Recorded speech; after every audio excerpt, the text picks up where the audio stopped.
اللہ صبر کرنے والوں کے ساتھ ہے۔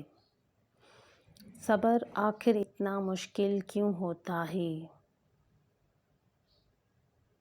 اور مسئلہ یہ ہے کہ اس کے بغیر چین بھی نہیں پڑتا، ہمارے بس میں اور کچھ ہوتا ہی نہیں بس صبر کے علاوہ۔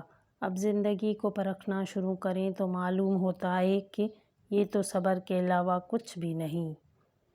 کوئی بچھڑ گیا تو صبر کرو، کوئی روٹھ گیا تو صبر کرو، جو مانگا وہ نہ ملا تو صبر کرو، ماضی کی یادیں ستائیں تو صبر کرو، کسی کا ذکر ہو تو آنکھ بھر آئے تو صبر کرو۔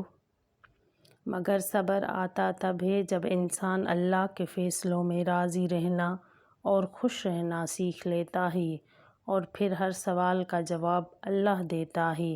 بس پھر لوگوں کا ڈر ختم ہو جاتا ہے اور ان کی باتیں دکھ نہیں دیتی، کیونکہ دل یہ سوچ کر مطمئن ہو چکا ہوتا ہے کہ اللہ ہمارے ہر دکھ کا ساتھی ہے۔ اللہ نے جس کو سمجھانا ہوتا ہے وہ اس کو سمجھا دیتا ہے۔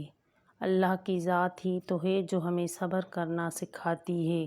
اللہ پر بھروسہ رکھو اور یقین، اور ہر مشکل کام آسان ہو جائے گا انشاءاللہ۔ ان اللہ مع الصابرین، بے شک اللہ صبر کرنے والوں کے ساتھ ہے۔